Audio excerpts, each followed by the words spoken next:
everyone, and welcome to the first episode of Dungeons and Derek. This is a D&D 5th edition podcast. My name is Derek Letman, and I will be your dungeon master.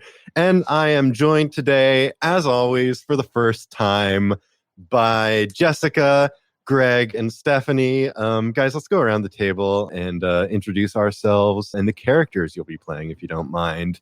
Yeah, I just want to point out, before the podcast started, we talked about business high voice and how you can get people's attention when you pitch your voice up. And you did that, Derek. I did business voice. Yeah. You did business, high-pitched business voice. Just wanted to alert you to that. That wasn't too shrill. It wasn't. It was just like, hello, here we are. Hello. And the last thing you want right now, as we're getting into a new podcast, is to feel critiqued. I'm not critiquing you. I'm just merely pointing out. Whereas I'm here ready for baseball. I don't pitch my voice up at all. This is how I naturally speak. Greg will, of course, be playing Cedric Dick the Entertainer. Wait, no, that's taken. Oh, no. Greg will be playing Cedric the Entertainer, noted baseball announcer. I was thinking about, anyway. Okay. Forget it. All right. You know what? You're just a disembodied voice. Why don't you introduce yourself, Jess? Yeah, I was just going to say that. Hi, my name is Jessica LYNN VERDI, and you might know me from other tabletop gaming shows. And today you'll know me from this tabletop gaming show called Dungeons and Derek. And my character's name is Mercurie Hellbreeze. And she's a human, and she's a fighter, and she's like a gladiator. Nice. We'll learn more about her as we go along. Sure. Yeah, don't want to spill all the goods now. I also don't know anything about her. So. That's fair. That's fair. I mean, yeah, you're an improviser.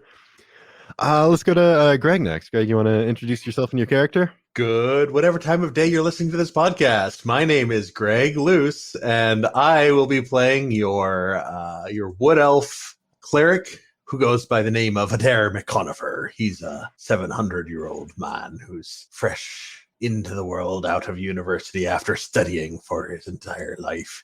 But we shall see where our adventures take us. Your character is so old. So old. Like, so not old. even like, old. Relative to a human, you'd be about 50 years old. Relative to humans, I'm like 85 at least. Yeah, I'm really old. I really think it's an awesome choice. It's exciting. Cool. Stephanie, you want to take us home? Yeah, I'm Stephanie. I'm a disgraced scientist, and I'm doing this now. So that's where I'm at. And my character is Elesia Ravenwood. I'm a half-elf bastard, but don't let that fool you. That is a prestigious role in this world. And my goal is to seduce Jessica's character. Nice. Nice. Way to put the subtext up front.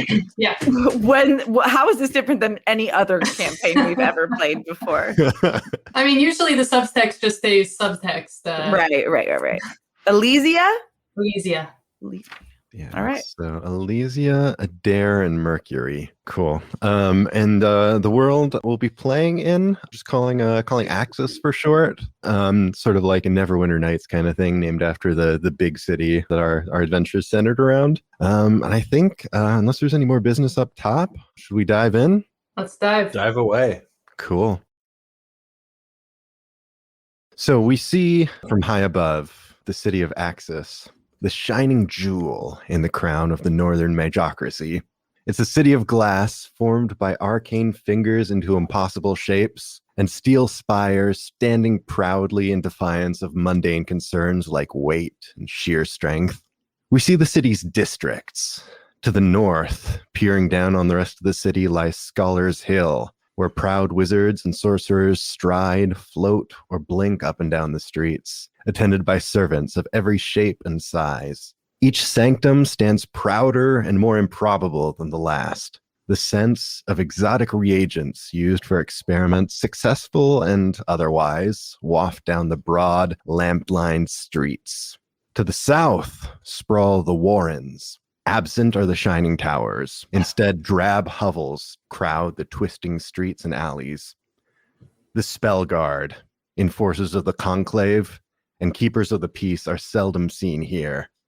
Instead, local power brokers, known as arbiters, ensure no one gets too out of line. as long as enforcing the peace doesn't go against their own interests. And between the two, the Silver District. Cobbled streets flanked by the shops of merchants and craftspeople. The din of commerce can be heard at all hours. Peopled by those who wield magic, but without enough skill to carve out a living on Scholar's Hill, and those with cunning enough to succeed despite a lack of arcane gifts. Our heroes find themselves on the border between the Silver District and the Warrens, outside a shop. A sign reading Chocolate Fontaine lies on the ground. It appears to have been torn off the side of the building.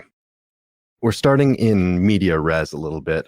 You each been recruited by one of the arbiters to sort of form a task force to kind of handle, whatever business comes up. Your arbiter's name is Brago. He's sort of like, he's that beastman type. He's half rat, half human, sort of like Minotaur-like, like human on bottom, rat up top. And he sent you to investigate this break-in that happened last night at Fontaine's chocolate shop. And so that's where you are now. Great. And is Brago with us currently? No. So he gave you the details, gave you the mission, told you where to go to check it out. And is the shopkeeper here? So you guys have just arrived. Okay. So you could probably guess he'd be inside.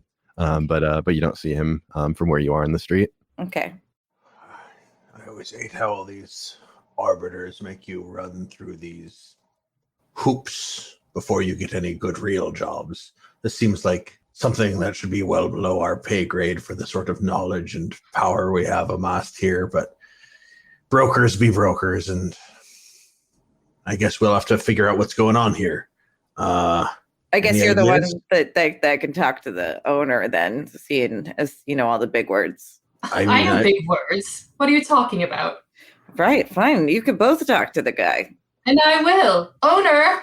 Hello? Stop, owner! After you're shouting, a halfling with an enormous mustache, wearing kind of like a long pinstripe trench coat, peeks out from around the corner of the entrance, and goes, "Hello, are you the ones the arbiter sent?" Yes. I'm pleased to meet you. My name is Fontaine. I knew he would be sending folks to help, but I did not know they would be so attractive. Pleased to meet your acquaintance. Excuse me? I'm sorry? Why would you think the people that were sent to help you would be of any sort of attraction level except for the fact that we're just here to work? Like, how is that correlative to anything? I'm sorry. Did I say something about your attractiveness? It just slipped out. When I am in the presence of great beauty, such things happen. Well, I, for one, am flattered by the compliment. Thank you very much, sir. Great. But of course. As this interaction goes on, which we don't have to go away from, I'm just like gonna go around the back alleyway. I'm just like surveying now. I just walk past him into the shop. Okay. So the shops here are sort of like it's very tight. They're just sort of like pushed up against each other. So there aren't really alleys, so to speak. Maybe there's an alley behind, but it would be like I need to go through the store in order to get to it. Yeah. Great, I'll do that. And I'm surveying, but I've already surmised as much that I want to be in the back. Okay.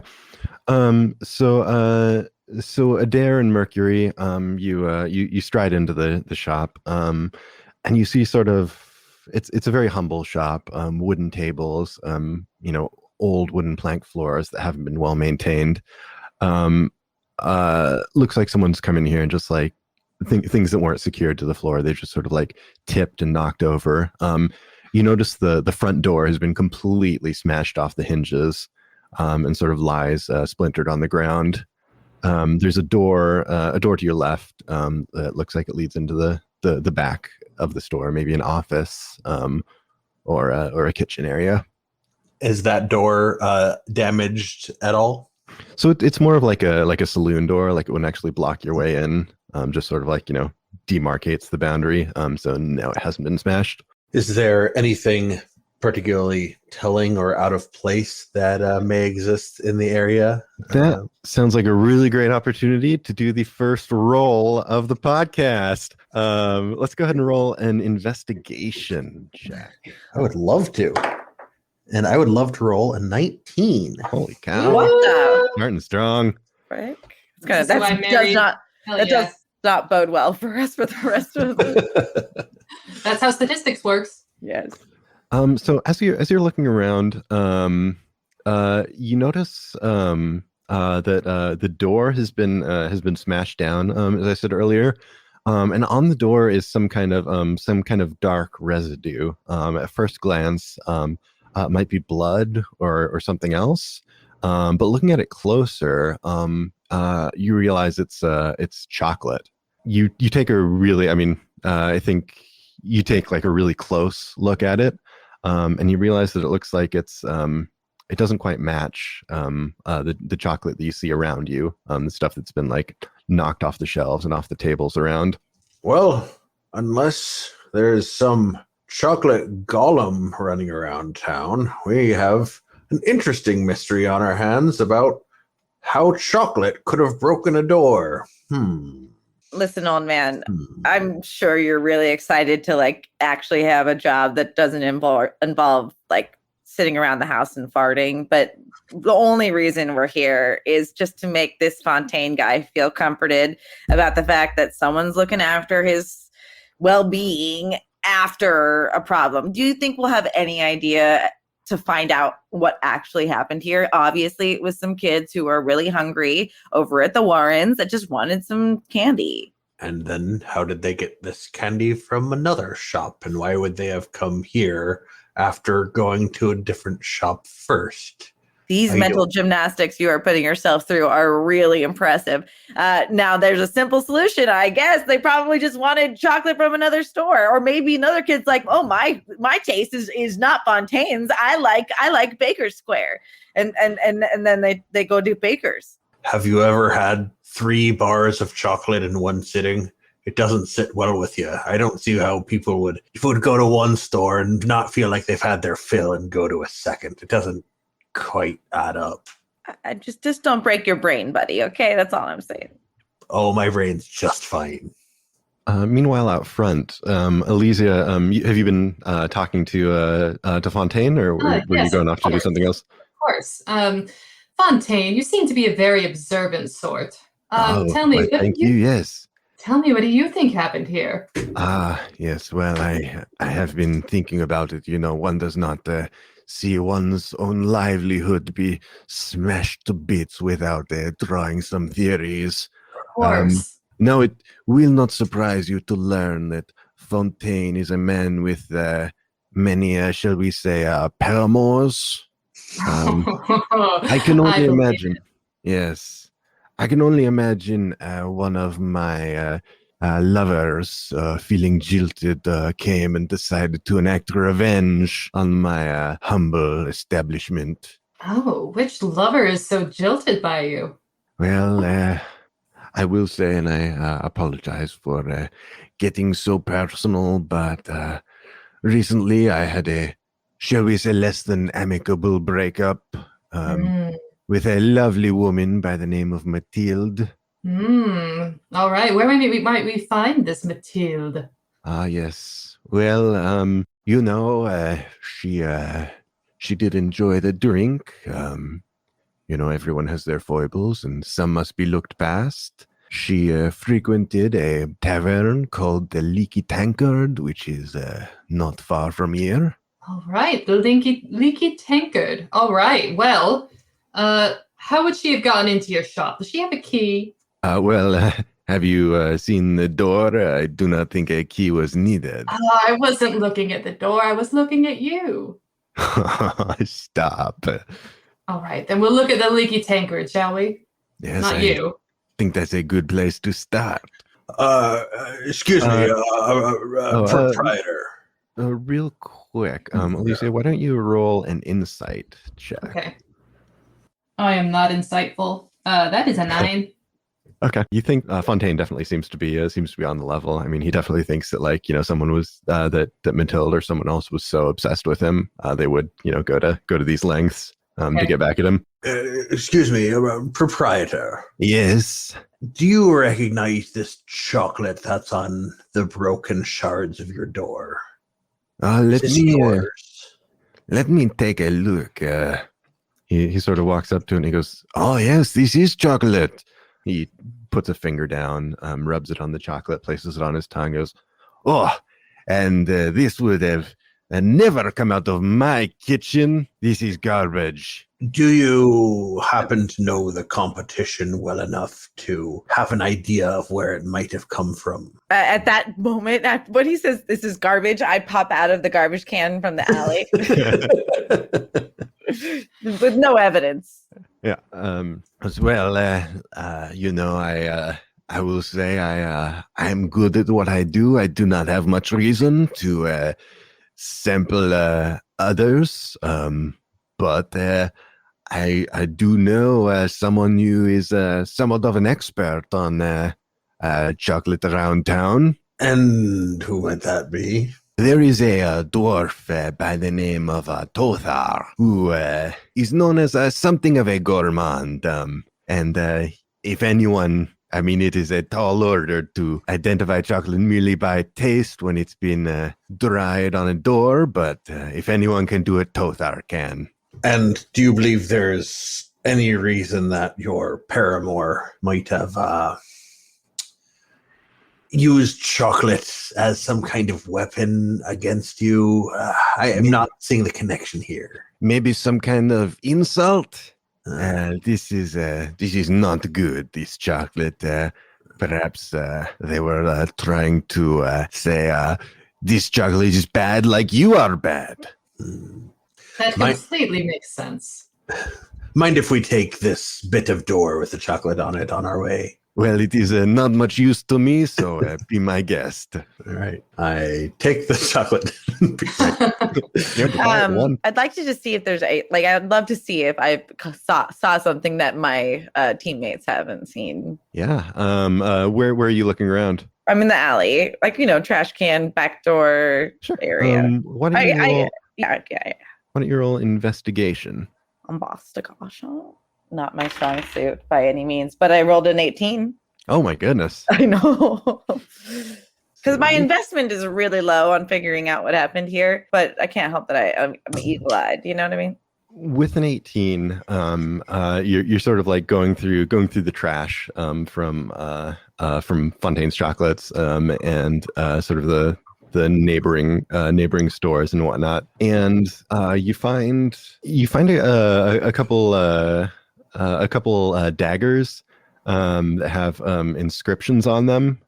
They say to Bertha, Burtha.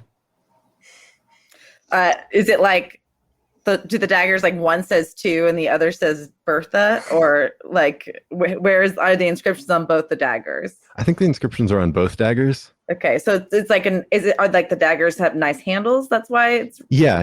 They look more sort of ornamental than functional. But you could still definitely. But they're in the trash, which is odd. Or okay. Yeah. But you reckon you could still do some damage with them? Oh yeah, and I definitely pocket them into the boots for sure. And then I walk back to Adair and Elesia, and I'm like, all right, guys, done deal. Let's get out of here. Before we leave, we should document everything that we found here and keep a running understanding of what's going on so that we don't overlook anything and we can revisit what we've learned later as needed. That sounds a lot like a job you just volunteered for. Absolutely. Okay. And I sit on the stoop and start writing. All right, what has everyone learred? Half an hour. No, yeah, we leave him and we go to the bar across the way with our stipend. me and Elesia while he does that. Okay. This might be a good point to do the first of our flashbacks. So let's flash back as we sort of what is it called? Like go to soft focus on the side of Adair, like sitting on the front stoop, writing down. We smear some back. Vaseline on that lens. That's right. We flash back a week or so to the canopy. We're in the office of Emeritus Development. Adair, why don't you tell us a little bit about the office where we are? Well, when a scholar has reached the end of their contributions to knowledge. It's time for them to leave the university and go out into the real world and risk life to get a new piece of knowledge about the world or about magic. And that's why only the oldest go after their scholarship has been completed and that they have given their contribution to society. They seek the professor status of emeritus, which means they've gone out into the world, retrieved knowledge, and returned. And it is my time to go and do that. And I can choose which sort of mission I go on, and this is the time when the Canopy is offering me the next gig, I guess. Yeah. So in recent years of the Canopy, the sort of flow of assignments for emeritus faculty has sort of started to dry up a little bit. It used to be that, like, all the sort of power players, all the governments and principalities, is that the right word? Yeah. Sure. Used to be very keen to have someone from the Canopy, serve as an advisor role, or a healer, or scribe, or whatever it might be. But in recent years, that's become less common. So it's much tougher for emeritus to find an appointment. However, today, one of the secretaries from the office approaches you, Adair. It's a younger secretary by the name of Keelan. Oh, hello there, Adair. I have some good news today, I think. Well, good news is, well, always good. What do you have for me, Keelan? Well, I think I finally found a good appointment for you. Well, out with it then. I've been waiting for this for 70 years now. I think I'm ready for a good assignment finally. Now I am sorry to say it's a bit of a ways away. It's in the city, but it's interesting, and I think there's some great opportunity for you. Okay, interesting. How? What knowledge might we gain? Well, do you know what an arbiter is in the city of Axys? Of course, the emeritus use arbiters all the time. They're often a great conduit between the knowledge on the ground and getting an opportunity to gain that knowledge. That's right. Well, we've recently had one of the arbiters reach out to us, saying that they'd love to have an emeritus faculty member working with them. And if you're interested, you're next in line. You know what?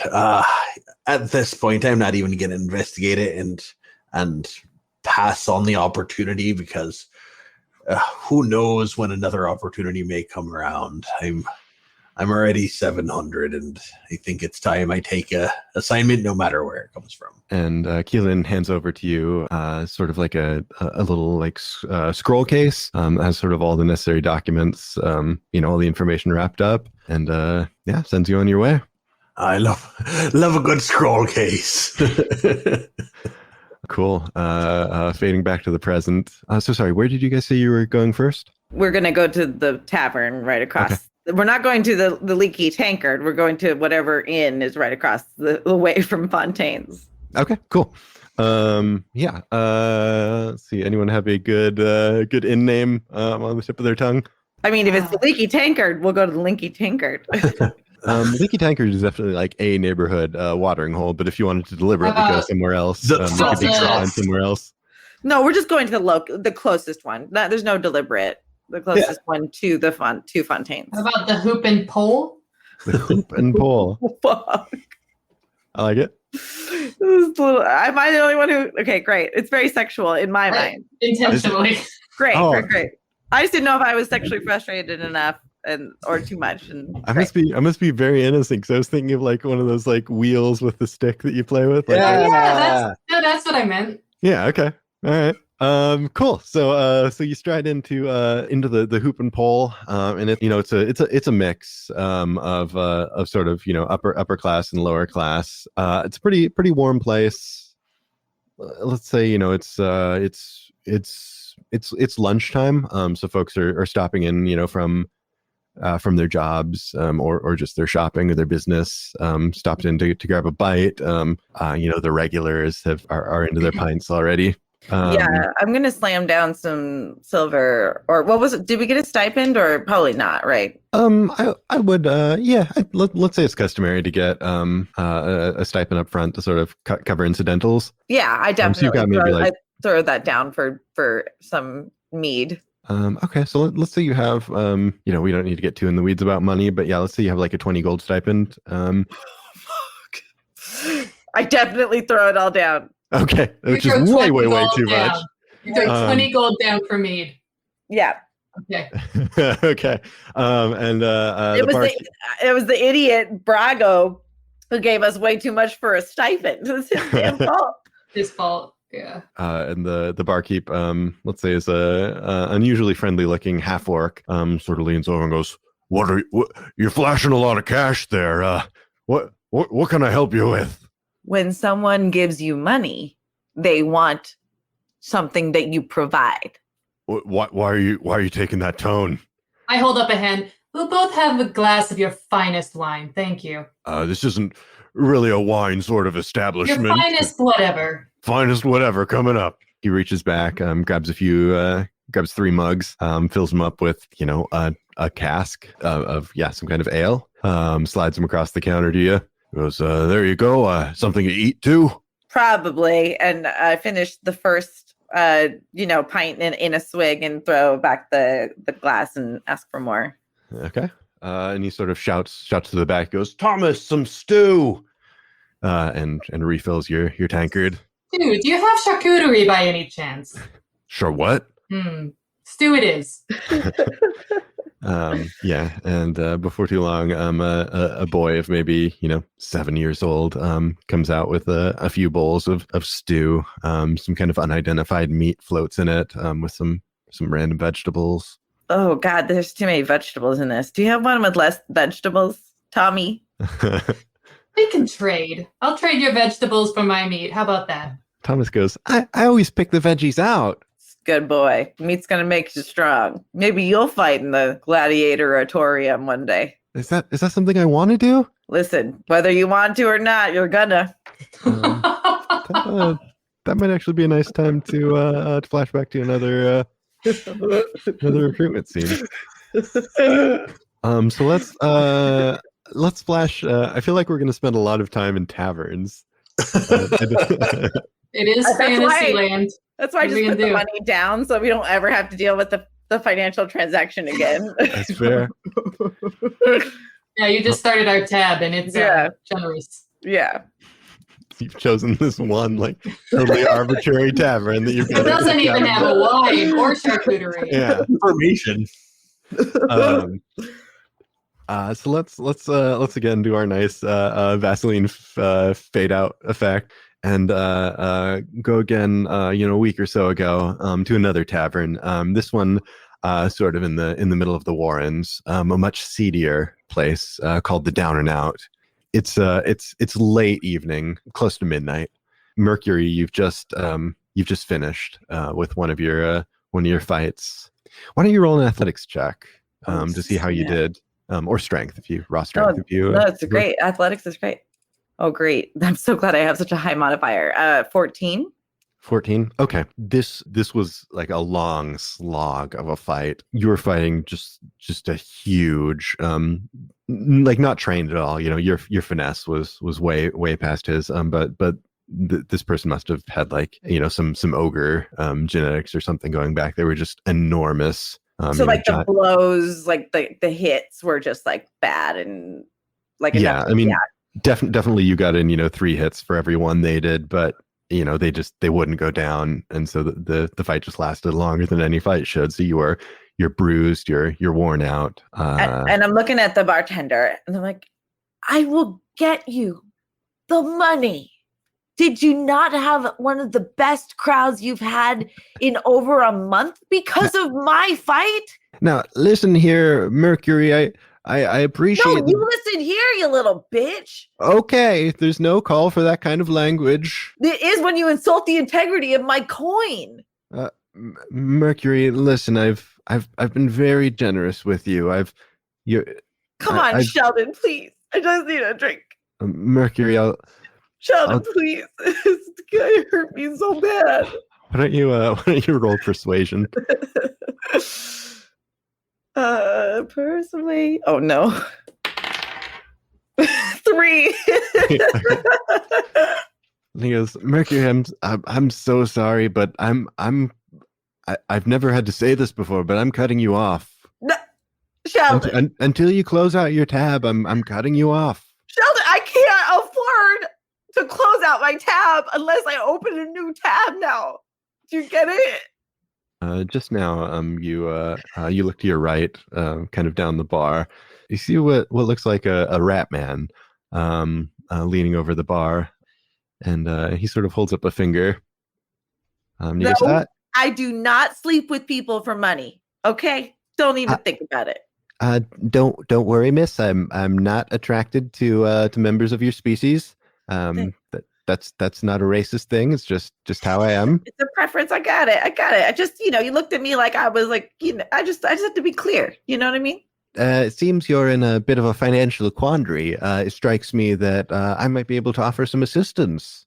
That would be great if you could buy me a beer. I always appreciate a fan, and you get it, my man. Man, wasn't that a great fight? One ale, if you please, Sheldon. Sheldon goes and pours you an ale and slides it to you. And I thank you so much, rat face. I'm going to walk off. And he says, actually, the name is Brago. I don't need to braggo about it. Very, very funny. I haven't heard that one before.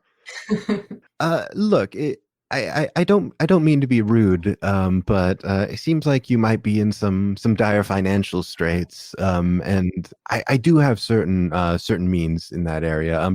Perhaps I could pay you in exchange for some work. You know, how that happens. Listen, dude, if you're at this bar talking about transactions of that caliber, I can't imagine that they're going to be above board, which interests me. Well, say more. Do you know what an arbiter is? I imagine you do. I don't. If you frequent these. Well, arbiters are sort of they're fixers of sorts.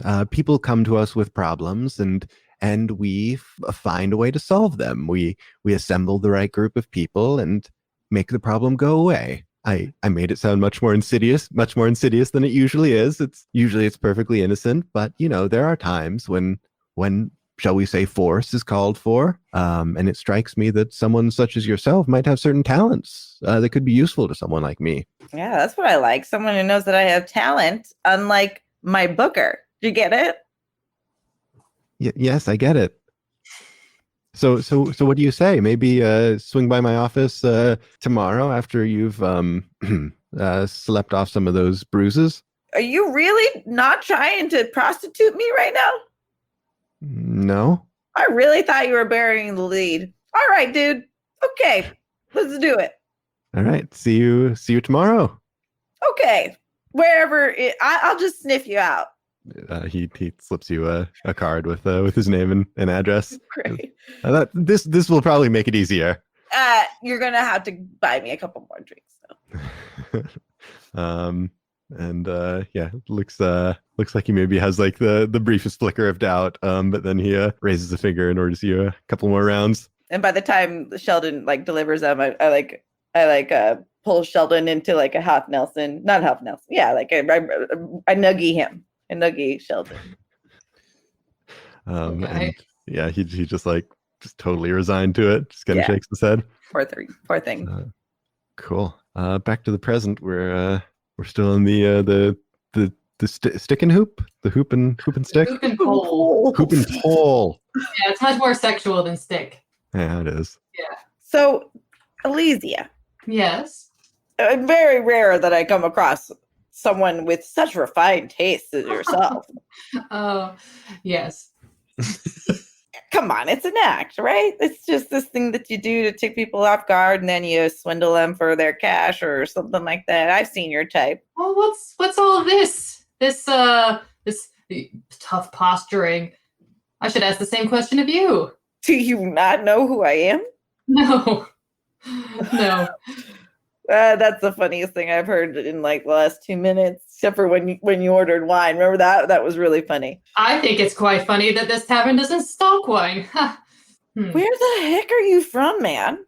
I am from House Ravenwood, obviously. Could you not tell from my name? No. That's my name. Okay. Maybe another good time to flash back. Sure. Cool. Yep. We're in Lady Beatrice Ravenwood's chambers. They're pretty opulent, not in sort of the larger than life way that a lot of the more powerful wizards places would be, but definitely fine tapestries, furniture made of exotic woods, that kind of thing. Elesia, you've been summoned by one of the myriad servants. Okay. To Lady Beatrice's chambers? Yep. Yes. Hello, Mother. Elesia, so nice to see you. As always. Yes. Tell me again, how old are you? Early 20s. Early 20s. That's wonderfully general. Do you not know your own age? Okay, fine. 22. Yes. I was thinking today as I was sipping my tea that you're coming of an age where you really ought to make something of yourself, don't you think? Absolutely. I'm so glad you finally asked. Now, I've been thinking there are all of these places in, I'd say, the Northern Mountains that I hear are full of treasures. And that's what I've been training for all my life. Yes, and it's very cold there. Yes, but they taught us how to conjure a bit of a flame when you need one. I see. And you really wouldn't be able to bathe there. I think it's best if a lady like yourself sticks to the city, don't you? What? Well, I suppose it depends on what you have in mind. Well, we were contacted not long ago by one of these what do you call them? Archers, artificers, arbiters, yes. Arbiters, yes. Saying that they had use of someone of noble stock. I'll be honest, I don't really know what else to do with you. Is that something you think you could do? Well, I've been training all these years to do something of great use. Yes. Great use. I just, I can't abide embarrassment to the family. I don't know what you mean. Very well. So, I'll tell him then that you're up for it. As you wish, Mother. Good. Yes. Okay, good. No, don't mess this up, please. I don't know what you're talking about. I never mess anything up. Good girl. Run along now. All right. Yeah. Sweet. And yeah, doodaloo. What to do? Cool. So back in the hoop and pole. We're really drunk now. I finally stride in, having written about 8 pages about what we learned at the. Well, what you learn? I don't think you've consulted any of us. Well, I overheard your conversation. Okay.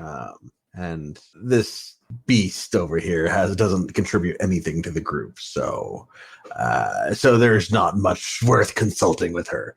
But I'm sorry. You know what? Actually, I'm not sorry. Did you just refer to me as a beast? Because if you did, we're just going to have a little bit of a talk. And if you don't understand what I mean when I say talk, then I'm going to have to explain that to you.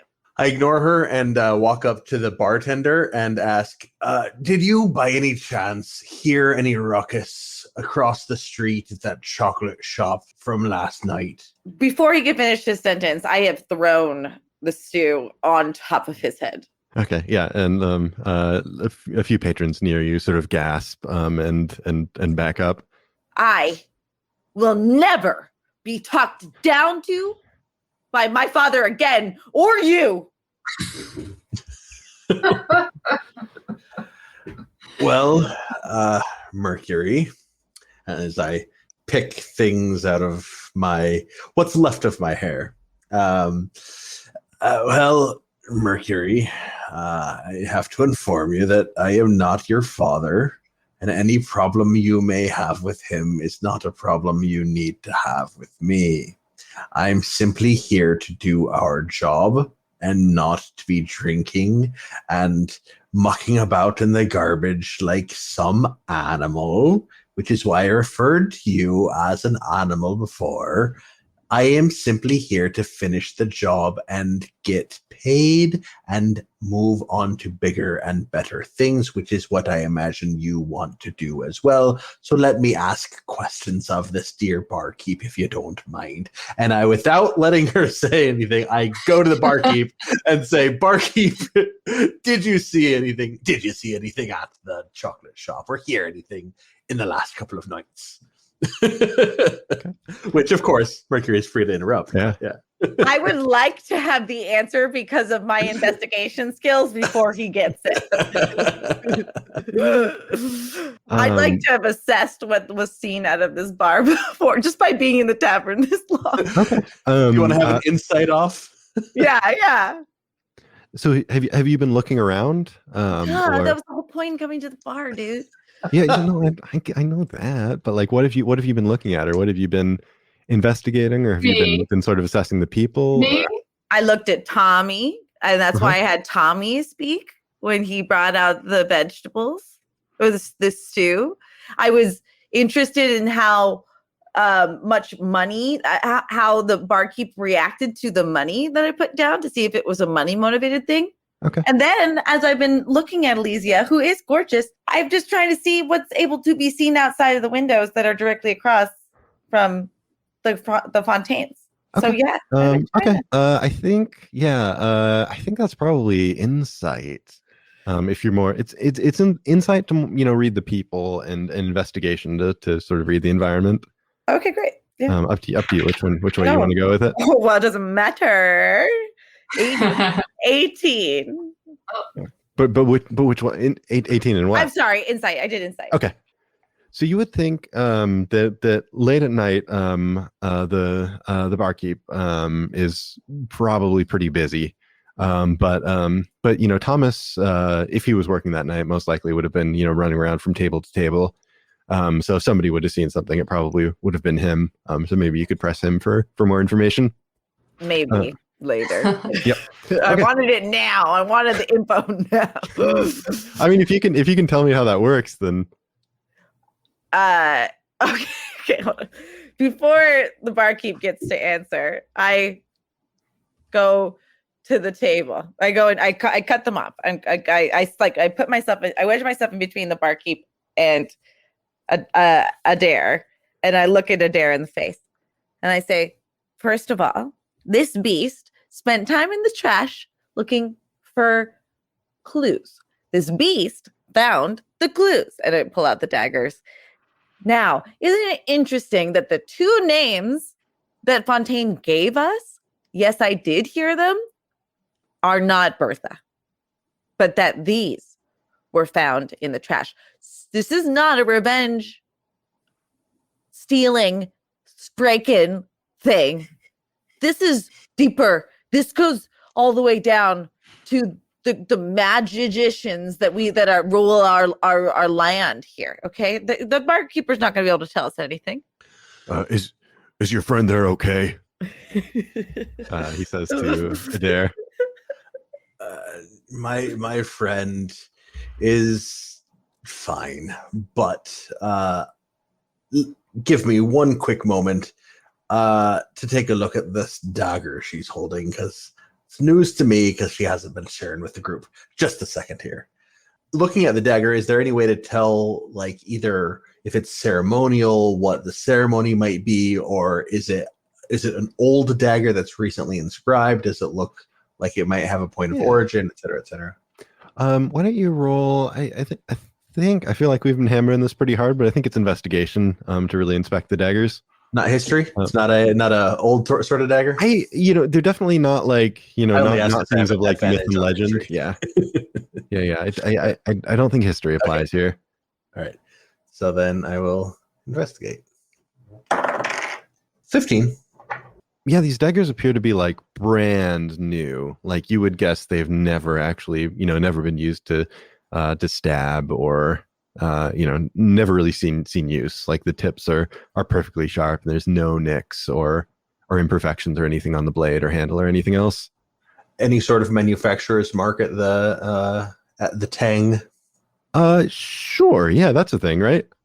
Yeah. Yeah. Let's say that there is a very recognizable maker's mark. When you say very recognizable enough that I would recognize it, or that anyone who knows, recognizable enough in that it's the same sort of symbol that you see on the shop that's directly next door to Fontaine's. Okay. Well, now there's a lead. You've been here all this time, having these daggers, looking outside the windows, and you couldn't even see that this was the same symbol. Maybe let's go over there and try and figure something out. All right.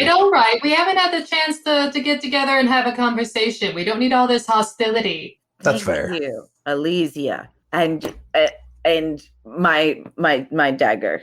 And then she falls asleep into some stew.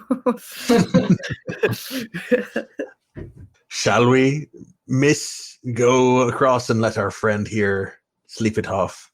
So as I understand it, we have 3 leads. Bertha, Mathilde, which was mine, and whatever you came up with. I suppose Bertha is the first one we can go to because it's right there. Yeah, I'd say doing it in order of closeness makes sense. Hit them in order, and yes, let's start here. Very well. Okay, so Mercury, I'll leave it to you how long you're passed out for. Maybe it's just one of those quick little drunk nod off for a second. Well, because I fell into stew, I think I'm going to choke. Probably wake right back up. Yeah. Yeah, there's a moment where, and I spit out a piece of carrot and I fucking hate veggies. I offered a trade. Or I think I fell on yours. Sorry. I don't think she was going to eat it anyway. After us, or I start, wiping it up and licking off my fingers and just go with the flow. Like, where are you guys talking or are you leaving? No, we're leaving. We're leaving, yeah. I was leaving. And I was like, can I have my gold 30-piece back? And the barkeep goes, I thought you were opening a tab. We're probably never going to come back here ever again. That's not what a proprietor likes to hear. I suppose your money's yours to do with as you please. Thanks. Yeah. And, maybe he slides you back 18 gold, let's say. That's a lot of how expensive is stew and beer and ale? And he slides across the 19th gold. All right, get Tommy out here. Thomas, this woman wants to talk to you. And yeah, Thomas comes running around from the kitchen again. And I bend down to Thomas's level. I look like I'm about to have a really nice heart-to-heart with him. And I hold up this extra gold piece and I grab him really tight by the collar. And I said, little shit. Oh my God. If you stole the chocolate and broken, I will know. Go ahead and roll a perception check. Oh no. 7. Okay. He goes, I didn't steal anything. I wasn't going to steal anything. You were there, you little shit. What? No, I wasn't. You were in the chocolate. You just said you weren't going to steal anything, but you were there and you did something. I didn't do anything. What kind of chocolate do you like? I like all chocolate. Good answer. And I give him the coin, and I pat him on the shoulder a little too hard. Get out of here, kid. And you see now as you sort of pull away from Thomas, you see that the barkeep has grabbed like a giant cudgel from below the bar and is sort of holding it menacingly. He goes, I don't appreciate it when you harass my staff. Oh, I'm just having a giggle. I'm out. He goes, maybe don't have any more giggles like that here. I got you. I speak common. No worries. Okay. So you're leaving the hoop and pole? Yeah. Yeah. Okay. So is the plan to head over to the smithy? Yep. Mm-hmm. Cool. Looking for a smithy name? Yeah, I'm so bad with names. the burning coals, the hit it, smoky hit it and quit it. the Anvil Man. Anvil Man. Bellows on Granville Broadway. Steel Shop. Wait, what was that, Stephanie? Granville's Steel Shop. Granville? Granville. All right, it's Granville Steel Shop. So you see, sort of like smoke billowing out from the open front of the smithy. You see a sign labeling it Granville Steel Shop, and you can hear the occasional, tink tink tink of a smithy working on some kind of metalwork. What are we doing here? The daggers. Oh, Right. right across the The daggers. I feel like we got off on the wrong foot. We're never going to work together again after this. I know, but this is probably not a big deal of a case, but I will do my best to be cooperative. Thank you. I imagine that our fancy half elf here might have the most experience talking to shopkeepers. I don't know, and actually paying them. So, Well, certainly not. I wouldn't do such menial work, but I'll try my best. please do. Shopkeep. Hello, Oh, God. Granville, Mr. Granville. Hello. Sorry, my ears aren't what they used to be. What can I help you with? Are you looking for what, a sword? We we are great admirers of your work, and Really? yes. Okay. Look, give me the daggers. Give them. Wait. Not you, them. I don't have them anymore. I gave them to the I just old put them on guy. the counter if there's a counter. Please, yes. Well, we love these daggers very much, and we should like some very similar daggers, but moreover, we should like to know the story behind them, because if nothing else, we care about narrative in our weapons. Oh, I see. That's a weird thing to care about, but Well, elf, what can I say? is that an elf thing? Yes. Okay. You mind if I take a look at those? Here you are. I pushed them across. And he picks them up, takes a look at them, and goes, "Oh yeah, I just made these over the last week. Stupid me, I misspelled Bertha on the inscription. Turns out it's with an E, not a U. Oh, A simple Granville. mistake to make, yes. Yeah. Why don't you roll an insight check? I figured that was coming. That's a 15.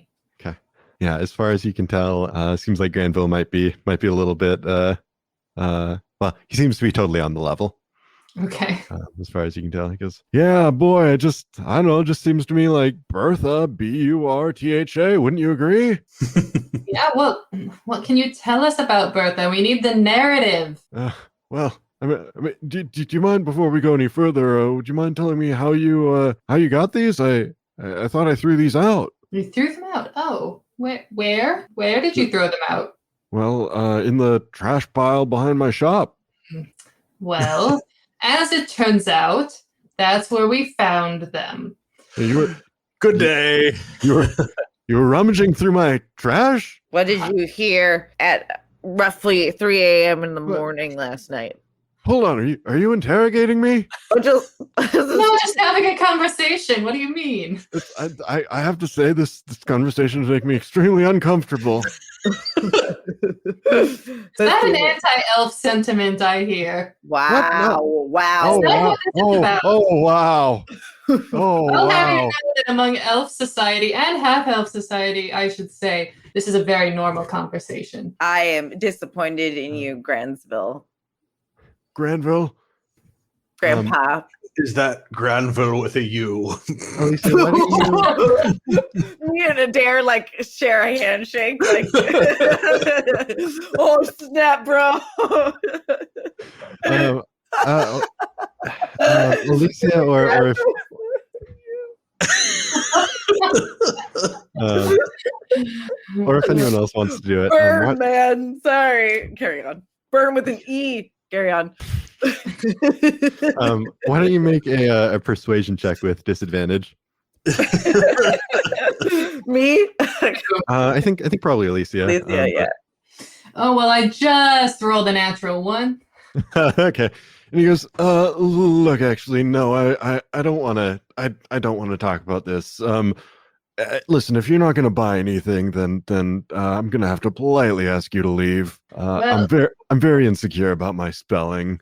I've found this entire interaction to be racist and uninformative. Good day, good sir. Oh, I'm not racist. Goodbye. If you have to say it. But we're leaving. Everybody is a little bit racist.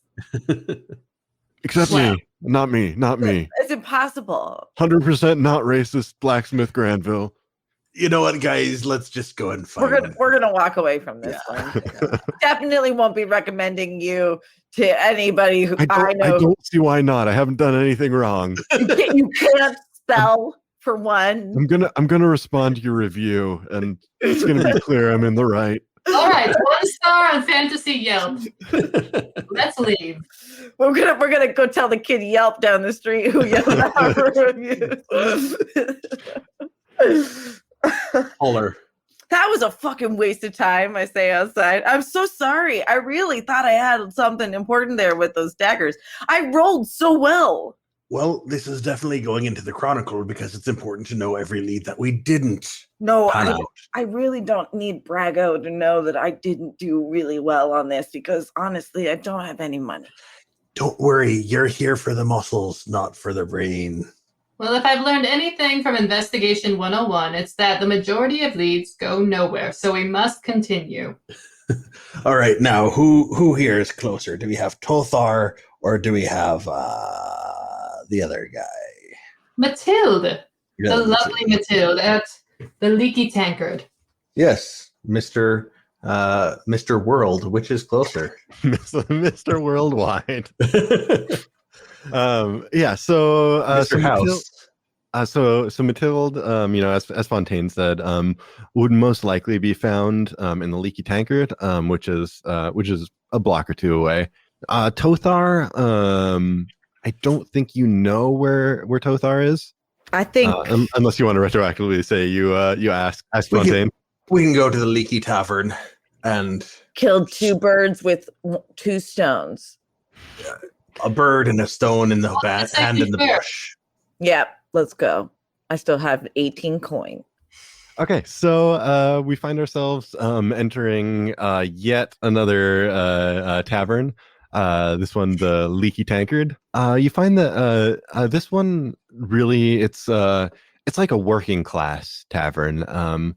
People aren't really getting sloppy here. They're like, you know, we have popped in for like a business lunch. Looks like a lot of professionals, merchants, craftspeople, Okay, like artisans. middle class types. Yeah, but a little bit more respectable. Like everyone is in like the fantasy equivalent of like, you know, shirt sleeves and slacks and A lot of finance bros here. So some fantasy business casual. Yep, fantasy business cash.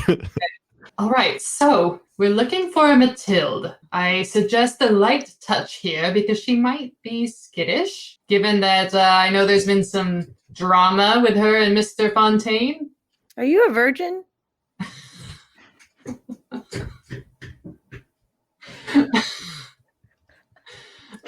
Just the way that you talk about that, I could just tell right there. Just total, never been kissed situation.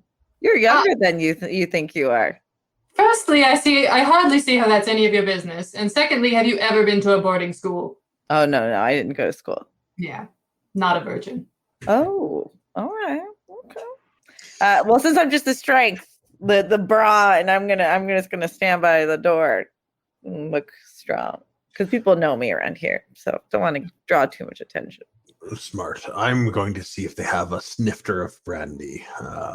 All right, I'll do all the heavy lifting, I suppose. That seems to be my role in this group. Oh no, I'm trying to blend in. We don't want to put people off their comfort zone by not participating in the environment. as long as we're talking about blending in, we haven't really discussed what everyone is wearing right now. So what are you wearing? Ew. What is Adair wearing? Well, Adair is wearing a what are those called? Hunter cap. The deerstalker, a deerstalker hat. Oh, like Sherlock Holmes style. Yeah, Sherlock Holmes style, but more out of like Did he know he was going on a mystery? he did not. He's kind of always worn that because his ears get cold. Keeping circulation to pointy ears when you're my age gets difficult. So I actually use the flaps on my deerstalker cap to keep my ears warm. I have a Deerstalker, nothing else. yeah, deerstalker, nothing else. No, I have what are ostensibly like cleric robes that they look, scholarly of sorts, but they look like they are oversized and used more for comfort than for style, although you can tell they're high quality. So I don't look out of place in middle or upper class. I just look old and don't care. Okay. Fine, fancy furs and whatnot on the collar, but it's kind of not stylish by any like means. the professor and like the oversized rumpled jacket, that sort of look. Mhm. Yeah. Cool. What about Elesia? I'm wearing some adventuring gear that was issued by House Ravenwood. Okay. I essentially, so it's basically like kind of a snappy leather waistcoat with like a nice, I'm just kind of wearing a blouse underneath and some quote unquote practical leather pants that are maybe just a little too tailored to really be that practical. And I imagine like everything is like straight off the rack. Like this leather stuff is not worn in at all. Yeah. I'm wearing in those shoes and it's painful. That's awesome. What about Mercury? I cobbled together outfits, pretty much. Still things that like she's fashioned to look somewhat decent on her, but like half of like a breastplate from like that's like from some other make and model, and like a weird it's like she's got leather armor, but like then these like different armor pieces that are incongruent. So basically she shops at like Fantasy Ross or something, like the discount store. That'd be great if that were true. She's just picking off the bones from she basically takes the stuff off of people she's killed. Yeah, that's Fantasy Ross. Yeah. Yeah, or as we call it, Fantasy Ross. Yeah, about that. Basically that. Cool. Oh, it is worth noting that emeritus robes, which is what I am wearing, are inlaid with scale mail. They're it's actually part of the robe, so you don't lose your status as a professor of the canopy, but you have the protection needed for your exploits into the world. Do they have the PhD stripes on the sleeves? Absolutely, yes. With your college, there as well. Excellent. So Mercury is standing next to the door, kind of arms crossed, bouncer style. Is that right? Oh yeah. Adair is doing his best to blend in by the bar, and Elesia is just standing there with my hands out in a shrug, like, all right, I guess I'll just go talk to every woman in this tavern. And I just go sit down next to a lady. Okay. And strike up a conversation. Okay, so it's a pair of halfling women, and they kind of like finish up what they were saying, and then like very awkwardly sort of look over to you. They go, "Hello, can we help you?" So I bring up my training from Accents 203, and oi, what's the news round here about then? What? Why are you talking like that? That's how I talk. Okay. What's the news around here? I'm not here about then. Shit. Are you okay? Are you lost? I'm a little bit drunk. I just need some friends. What's your names? Oh my goodness. My name is Bethany, and my friend is Marguerite. Oh, I was hoping one of you's names. Do you know a Mathilde? Oh, you're looking for. Are you friends with Mathilde? Yeah, I'm she's. friends with Mathilde, but I'm a little bit drunk and I'm having trouble finding her. I'm sorry. Yeah, she's right at that next table. Oh, thank you. Yeah, I'll I mean, I'll you go know talk what she to looks her. like since you're friends with her. Yeah, but I told you I'm so drunk. Okay. Go there now. Goodbye. It's noon. So I go over and sit next to Mathilde. This table is it's four dwarfs sitting around the table. I feel like I'm asking to myself the question of do dwarf women have beards? I feel like that's a question that you need to answer for every fantasy world. I think that they can choose to or not. Yeah. Probably there's some facial hair growth, but some of them Maybe choose about like what Greg can grow. to. Sick burn. White burn, best kind of burn. Yeah. Okay. So it's two men, two women. The women are clean shaven in sort of a quiet dwarven way, just sort of like eye you suspiciously as you sit down. Excuse me, I have a message for Miss Mathilde from a certain Montaigne. Is one of you Mathilde? Suppose I am. What's it to you? Right. Well, Fontaine just can't bear to come and speak to you himself. He's so broken up about it. But he just wanted me to tell you that he knows what you did. I have no idea what you're talking about. I think you know what I'm talking about. Why don't you roll? It sounds like persuasion, but persuasion or intimidation. Okay. Well, that's a 9. Okay. Thankfully, it was a very low DC. Mithla goes, I can't believe this. Did Fontaine put you up to this?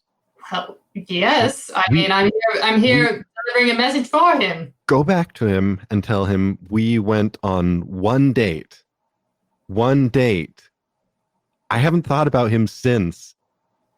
I see. So, do you know what he does for a living? Of course I do. He's a phenomenal chocolatier, and that is the entire reason I just agreed to go out on a date with him. The man has zero charm, zero charisma. And how angry did this date make you? Just to give him some context when I go back to him. It was a bad date. I didn't have a good time. I went home and I didn't think about it anymore. Can you confirm this? Did she ever talk about it with you? Just lots of head shaking. I sidle up to this conversation holding my snifter of brandy and say, oh, did I hear someone talk chocolate? Are we talking about chocolate over here? Do you know this guy? Mathilde He's a local chocolate drunk. It's a problem, but we may as well humor him. Did you say chocolate drunk? Yes, What does that mean? it's an elf thing. You wouldn't understand. I have type 4 diabetes, but I love chocolate and I can't stop. And it kind of is like auto brewers. Never mind. But what I'm trying to determine is, do any of you know where I might find Tothar? Because I hear that if anyone knows chocolate, it's Tothar. Tothar, I recognize that name. Oh, Tothar. He's the one that writes all those amusing reviews of local restaurants, isn't he? Yeah, and he knows all the best. I have to find him. Yeah. Well, I'll tell you, he works at the Axys Zephyr. You might find him there. Either that, or go to whatever the hottest restaurant is, and he'll probably be there. And what's the hottest restaurant? Well, I don't know. I'm not a food critic. Look around you. It was a good-natured joke, but not that. Not it's good. It's a fine place, but yeah, it's fine. It's a fine place. Fine place. Yeah, we eat lunch here every day. Excellent. Because it's close. And it's affordable.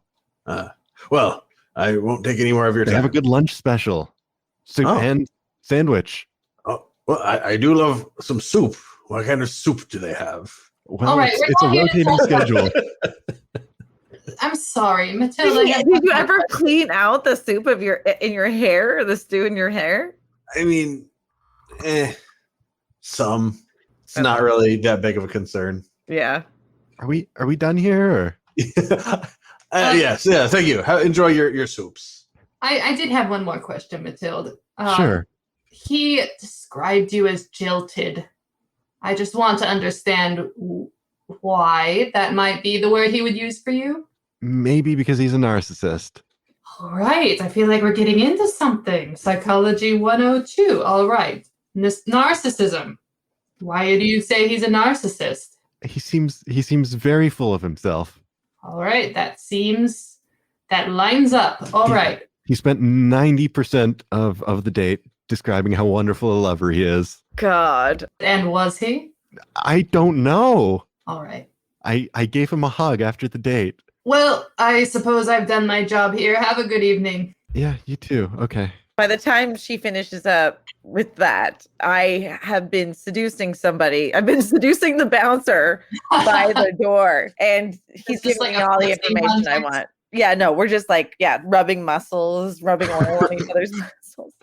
And he's told me where this Turgleson guy is. Turtleson. Turgid. Turgid. Turgid. Tulthar. Dude. So shall we go to the Zephyr then? Oh, okay. And like, you guys like pull us away, like we're like making out. Goodbye, Bruce. Now isn't the time. It was perfect time. You guys weren't getting anything done. Goodbye, Mercury. I'll always remember you. Just tell them what I got to make out was Mercurie Hellbreeze. Just make sure he doesn't become a jilted lover. Yeah, you just he can get in line. So while you were making out, we found where we might find our Tother. He works at the Zephyr, so maybe that's our next stop. So you guys you ask around a bit and find out exactly where the Zephyr is. It's a bit uptown. It's actually in like a tall building, like it would be, a skyscraper in modern day terms. What is it in fantasy terms? It is a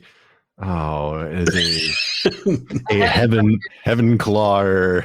Heaven claw. Okay. Heaven claw. I don't like claw. I don't like it. Doesn't sound good. Oh, do you live in a claw? Heaven scratcher. A heaven poker. Heaven reacher. Oh my Heaven God. poker. That's so great. So you're standing outside the heaven poker. Listen, y'all. Last time I was in a heaven poker, things didn't end well, and someone got thrown out of one of the magic windows. I don't know that I'm going to be very safe up there. I can't trust myself. Don't be silly. There are hundreds of heaven pokers. This one's entirely different. Okay. So you head inside. You look at sort of like a calligraphied directory along one wall that says the Zephyr is on the 7th floor, and you take the magic lift up to the 7th floor, and the door opens, and it's a wide, like, open floor plan floor, very high ceilings, and some fantasy fans spinning up above, and papers being moved from desk to desk, and people smoking and shouting at each other, newspaper stuff. Admin style. Allow me.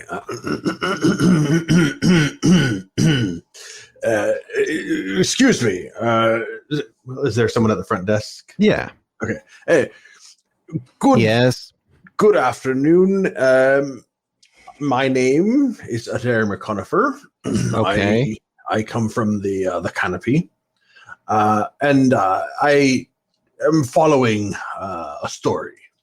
And I believe that your reporter, who goes by the name of Tothar, is also following that story, and I think we may be of help to one another.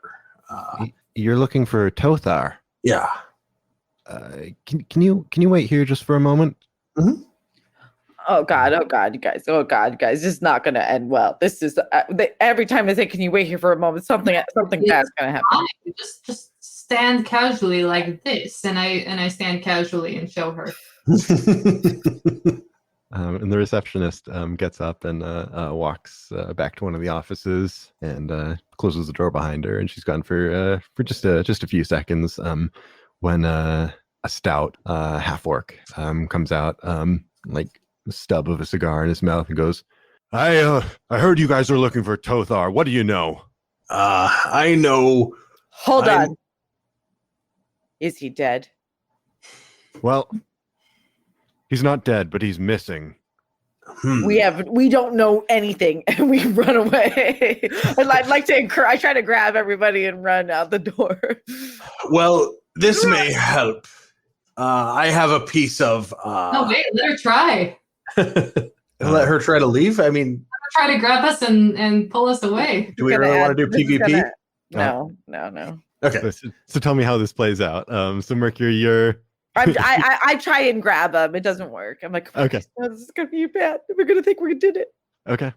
Well, I actually might have a piece of the puzzle to help find him. I have a broken door with chocolate on it that was found in the store of another chocolatier that was recently robbed, but this is not chocolate from that chocolate maker. So there's some kind of conspiracy here happening that has to do with chocolate. I'm not sure what it is, but I know that if anyone can tell what's going on, it'll be Tothar. And so if you know anything that might help me find him for you. Interesting. We should talk. We are, but yes, we should talk more. Is that a cliffhanger? It was until I. Yeah. But if we cut there, Thing after it, it's a cliffhanger. Yeah. Well, I think we keep this part too. Okay. Oh, cliffhanger. Okay, go, Derek. Go. What? What's he going? He'd say, we should talk. No, we got it. We got it. Oh. No, we got it. We should talk. Is that a cliffhanger? So let's talk. Cool.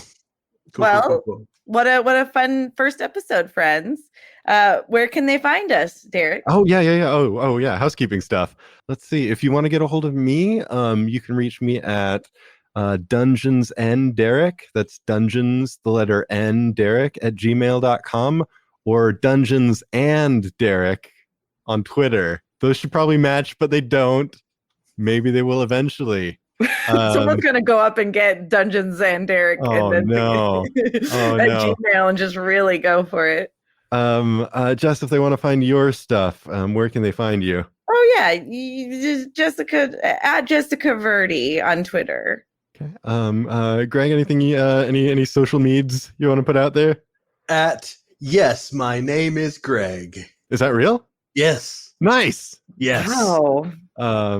Stephanie, any social media presence you want to pitch? Not exist. All right. Just shout into the void and maybe she'll hear you. Wait, does shout back. Cool. Thank you guys for making it through, and we hope you'll join us again for episode 2 and beyond. Toodaloo. Theme music. Outro music. Theme music. Outro music.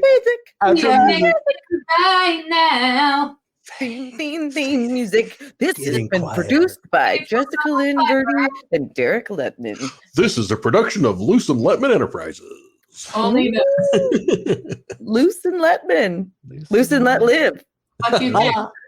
Let Loose Enterprises. Oh, that's perfect. really good. How have we not Uh-huh. done that? That is okay. It's actually really great. That's so good. Let Wow. loose. Wow. Wow.